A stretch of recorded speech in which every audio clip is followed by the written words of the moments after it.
Next students, हम third sum start करते हैं वेक्टर अलजेब्रा का। Find the unit vector in the direction of P Q vector where P and Q are the points 1 2 3 and 4 5 6 respectively. हमने unit vector find करना है in the direction of P Q vector. किस direction में find करना है? P Q vector में, where P and Q points given है। हमें पी क्यू वेक्टर पहले निकालना है। हमने यूनिट वेक्टर निकालना है in the direction of P Q vector. तो यूनिट वेक्टर का हमारा फॉर्मूला होता है इन डायरेक्शन ऑफ पी क्यू। जो वेक्टर है हमारे पास, जो भी वेक्टर है, जैसे हमने पी क्यू वेक्टर की डायरेक्शन में निकालना है, हम पहले पी क्यू वेक्टर लिखेंगे और उसका ही मैग्नीट्यूड लेंगे। ठीक है, पी क्यू वेक्टर का, क्योंकि यूनिट वेक्टर का फॉर्मूला होता है वेक्टर अपॉन मैग्नीट्यूड। और यूनिट वेक्टर किस डायरेक्शन में निकालना है? पी क्यू वेक्टर में। तो उसका वेक्टर लेना है और उसका नीचे क्या लेना है? मैग्नीट्यूड। पहले हमें पी क्यू का वेक्टर नहीं पता, पहले हम पी क्यू वेक्टर निकालते हैं। हमें पी और क्यू पॉइंट्स पता है, तो सोल्यूशन स्टार्ट करते हैं। पी पॉइंट्स हमें गिवन है, पी पॉइंट्स है 1 2 3 एंड क्यू पॉइंट्स है 4 5 6। तो P का इसका पोजीशन वेक्टर क्या होगा? Position vector of P is, इसको वेक्टर में कन्वर्ट करना है, ये पॉइंट्स में है, तो पोजीशन वेक्टर लिखेंगे 1 को जैसे I cap plus 2 J cap, ये 1 आई कैप है plus 2 J cap plus 3 K cap, ये P वेक्टर का पोजीशन वेक्टर है। अगला हमें लिखना है position vector of Q is equal to 4 I cap plus 5 J cap plus 6 K cap. ये इसको हमने पोजीशन वेक्टर में लिख लिया। अब हमने निकालना है P Q vector. P Q vector का फॉर्मूला होता है position vector of Q minus position vector of P. ये फॉर्मूला होता है पी क्यू वेक्टर का, position vector of Q minus position vector of V. Position vector of Q हमने ऊपर निकाला, कितना निकाला है? 4 I cap plus 5 J cap plus 6 K cap minus position vector of P कितना है? I cap plus 2 J cap plus 3 K cap. Minus करना है सेम टर्म को सेम के साथ, जैसे आई कैप वाली टर्म को आई कैप के साथ माइनस करना है। तो पहले ब्रैकेट खोल लेते हैं, 4 I cap plus 5 J cap plus 6 K cap, minus multiply किया माइनस आई कैप, यहाँ पर plus minus minus 2 J cap plus minus minus 3 K cap, 4 I minus I 3 I cap, 5 J minus 2 J 3 J cap, 6 के minus 3 K cap. ये आ गया P Q vector. हमने unit vector निकालना है in the direction P Q vector. Unit vector in the direction of P Q vector is, formula क्या होता है? Magnitude vector upon magnitude. तो पी क्यू वेक्टर कितना निकाला हमने? पी क्यू वेक्टर ये निकाला हुआ है 3 I cap plus 3 J cap plus 3 K cap upon magnitude. कैसे निकालते हैं इसका? इसी का ही वेक्टर का जो पी क्यू वेक्टर ये लिखा है, इसी का मैग्नीट्यूड निकालना है। वो कैसे निकालते हैं? Square root of coefficient of I cap square plus coefficient of J cap square plus coefficient of K cap square. ये आ जाएगा 3 I cap plus 3 J cap plus 3 K cap upon 9 plus 9 plus 9 कितना आ जाएगा? 27। ऊपर से 3 common निकाल दिया, अंदर क्या रह जाएगा? आई cap plus J cap plus K cap, और नीचे 27 के फैक्टर बना दिए, ये आ जाएगा, यानी इसका ये आ जाएगा 3 अंडर रूट 3। ये 3 पेयर वाला ये बाहर आ जाएगा और ये सिंगल 3 रूट में चला जाएगा। 3 से 3 कट हो गया, ये आ जाएगा 1 by root 3 I cap plus J cap plus K cap. ये आंसर आ गया इसका। नेक्स्ट फोर्थ सम है, find the values of X and Y so that the vectors are equal. ये 2 वेक्टर्स इक्वल कहा हुआ है, यानी कि 2 आई कैप प्लस 3 जे कैप किसके इक्वल कहा हुआ है? एक्स आई कैप प्लस वाई जे कैप इक्वल का है। तो हमने इसका क्या करना है? एक्स और वाई की वैल्यू निकालनी है। ये सिंपल है सम। इसमें हमने सिर्फ एक्स आई कैप के कोफिशिएंट कंपेयर करने हैं और जे कैप के कोफिशिएंट कंपेयर करने हैं।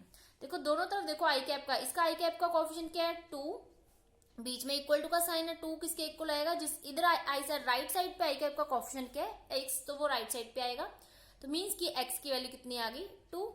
अगर जे कैप का कोफिशिएंट कंपेयर करते हैं, लेफ्ट साइड पे जे कैप क्या है? 3 is equal to right side पे जे कैप का कोफिशिएंट क्या है? वाई। मीन्स कि वाई की वैल्यू कितनी आ गई?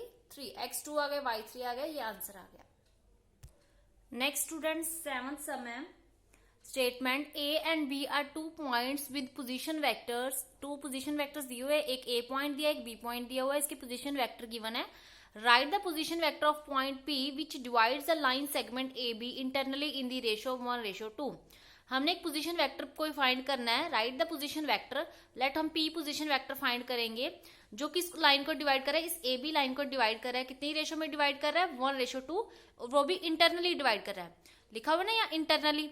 इंटरनली का मतलब जैसे कि इसको जब यहाँ पर ना ये सेक्शन फॉर्मूला लगना है, जब भी आपने रेशो का हो यहाँ सेक्शन फॉर्मूला लगना है, क्योंकि यहाँ डिवाइड कर रहा है लाइन को, तो सेक्शन फॉर्मूले में इंटरनली में प्लस लगता है, एक्सटर्नली में माइनस लगता है बीच में। अब मैं इंटरनली करवा रही हूँ मीन्स बीच में साइन प्लस डालूंगी फॉर्मूले में। तो अगर एक्सटर्नली वर्ड आ जाए इंटरनली की जगह तो आपने बीच में फॉर्मूले में माइनस लगाना है। तो इसका सेकंड पार्ट, थर्ड पार्ट जो है इसमें देख लेना है कि उसमें नेक्स्ट में एक्सटर्नली का हो तो आपने बीच में साइन कौन सा डालना है? माइनस का डालना है। अब मैं आपको प्लस का साइन करवाऊंगी। ये मान लो 7 सम की डायग्राम है। ए पॉइंट हमारा है 2a vector minus 3b vector, and जो बी पॉइंट है 6b vector minus a vector है। वो कितनी रेशो में डिवाइड कर रहा था? 1:2 में डिवाइड कर रहा था। और हमने ये जो जिस पॉइंट से डिवाइड हो रही थी 2 लाइंस, वो पॉइंट हमने फाइंड करना है। ये वाला पॉइंट जो है ये फाइंड करना है हमने, पी पॉइंट। ये मीन्स क्वेश्चन मार्क डाल दिया कि ये फाइंड करना है। ठीक है, तो अब हम इसका जो सेक्शन फॉर्मूला लगाते हैं, 1 को इस तरफ मल्टीप्लाई करते हैं और 2 को इस तरफ मल्टीप्लाई करके लगाते हैं। कैसे करते हैं सेक्शन फॉर्मूला? सोल्यूशन है, देखो 1 को किस तरफ मल्टीप्लाई करना है? इस वेक्टर के साथ 1 को मल्टीप्लाई किया, पहले 1 को राइट साइड पे करना है, 6b vector minus a vector. ये बीच में जो साइन है यहाँ मैं प्लस का लगाऊंगी क्योंकि कहा हुआ है इंटरनली। अगर एक्सटर्नली कहा हो तो आप बीच में साइन कौन सा डालोगे? यहाँ माइनस का डालना है, ये ध्यान रखना है। फिर आगे 2 की टर्न है, 2 को मल्टीप्लाई किसके साथ करना है? 2 को करना है 2a vector minus 3b vector. ये ध्यान रखना, पहले राइट साइड करना है मल्टीप्लाई, फिर लेफ्ट साइड यहाँ मल्टीप्लाई करना है। ये ना पहले आप लेफ्ट साइड कर देना, गलत हो जाना। पहले 1 को राइट साइड से करना है, 2 को लेफ्ट साइड से मल्टीप्लाई करना है। और प्लस और माइनस का ध्यान रखना, अगर इंटरनली है तो प्लस, एक्सटर्नली है तो साइन कौन सा आएगा? माइनस। और नीचे भी जो ऊपर साइन लिखोगे वो ही नीचे लिखना है। नीचे होता है इन दोनों का प्लस, पर अगर इंटरनली है तब प्लस होगा, जब एक्सटर्नली आ जाए तब माइनस होगा बीच में। सॉल्व करते हैं। 6b vector minus a vector plus 2 को अंदर मल्टीप्लाई किया, 4a वेक्टर माइनस 2 3 का 6b vector upon 3। 4a vector में से माइनस a वेक्टर की है 3a वेक्टर, 6b से 6b कट हो रहा है और नीचे 3 बचेगा, 3 से 3 कट हो गया। आंसर कितना आ गया? a वेक्टर, ये आंसर आ गया। Next student, sum number 8, first part, find the position vector of mid point of vector joining points. हमने पोजीशन वेक्टर फाइंड करना है of mid point. Position vector किसका फाइंड करना है? Mid point. मिड पॉइंट किसके निकालने हैं? इस वेक्टर का मिड पॉइंट। जैसे p का हम पोजीशन वेक्टर निकाल लेंगे। p का पोजीशन वेक्टर कैसे निकालते हैं? 2i cap plus 3j cap plus 4k cap. q का पोजीशन वेक्टर क्या होगा? 4i cap plus j cap minus 2k cap. तो इन दोनों का जो मिड पॉइंट है उसका पोजीशन वेक्टर क्या होगा वो निकालना है। तो हमने मिड पॉइंट का फॉर्मूला लगाना है इसमें। ये p और q पॉइंट्स है, तो पोजीशन वेक्टर ऑफ p क्या होगा? 2i cap plus 3j cap plus 4k cap. ये पोजीशन वेक्टर p का हो गया। पोजीशन वेक्टर एंड q का होगा 4i cap plus j cap, यहाँ माइनस है तो माइनस 2k कैप। तो मिड पॉइंट निकालना है, तो पोजीशन वेक्टर मिड पॉइंट का क्या होगा? Position vector of mid point of pq। Mid point किसका? pq इज, कैसे मिड पॉइंट निकालते हैं? जैसे कोई 2 पॉइंट्स हो 3 और 4, तो इसका मिड पॉइंट क्या होगा? तो 3 और इन दोनों को करोगे प्लस, 3 और 4 को प्लस करोगे और उसका कर दोगे हाफ। मिड पॉइंट निकालना है, इन दोनों को प्लस और उसका हाफ। जैसे 3 + 4 7/2 और उसको डिवाइड करोगे 3.5, तो इसका मिड पॉइंट जो होगा वो कितना होगा? 3.5। तो ऐसे ही इसका मिड पॉइंट निकालना है, इन दोनों को करोगे प्लस और उसका हाफ कर दोगे, यानी कि 2i cap plus 3j cap plus 4k cap plus करना है इसके साथ 4i cap plus j cap minus 2k cap और उसका क्या करना है? हाफ। तो 2i प्लस 4i कितना हो गया? यानी सीधे यहां से प्लस करती हूँ, 2 + 4 6i cap, 3 + 1 4j cap, 4 - 2 2k cap और उसका कर दिया हाफ। ऊपर से 2 कॉमन निकाल दिया, क्या बचेगा? 3i cap plus 2j cap plus k cap by 2, 2 से 2 कट हो गया, 3i cap plus 2j cap plus k cap, ये इसका आंसर आ गया मिड पॉइंट का। नेक्स्ट स्टूडेंट्स 9th सम है कि find A vector in the direction which has magnitude 8 units. हमने वेक्टर फाइंड करना है किस डायरेक्शन में, ए वेक्टर की डायरेक्शन में।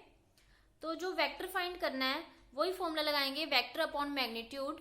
जो हमें एक मैग्नीट्यूड गिवन है वो भी साथ में मल्टीप्लाई करना है। जैसे हमने वेक्टर फाइंड करना है तो क्या फॉर्मूला लगाएंगे, जो ए वेक्टर गिवन है वेक्टर अपॉन इसका मैग्नीट्यूड, ये फॉर्मूला वही लगना है, बट जो हमें मैग्नीट्यूड गिवन है उसको साथ में हमने मल्टीप्लाई करना है। ठीक है, ये भी मैग्नीट्यूड जो है बस साथ लगाना है इसको भी।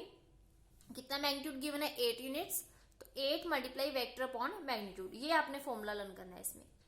8 इंटू वेक्टर कितना है, vector 5i cap minus j cap plus 2k cap upon magnitude निकालना है। मैग्नीट्यूड कैसे निकालते हैं, कोफिशिएंट ऑफ i कैप का square plus coefficient of j cap. j cap का कोफिशिएंट कितना है, -1 का स्क्वायर प्लस 2 का स्क्वायर, कितना आ जाएगा 8 into 5i cap minus j cap plus 2k cap 25 plus 1 plus 4, -1 का square 1 plus 4, 8 into 5i cap minus j cap plus 2k cap upon 25 plus 4 29, 29 plus 1 30, 30 के factor भी बना सकते हैं,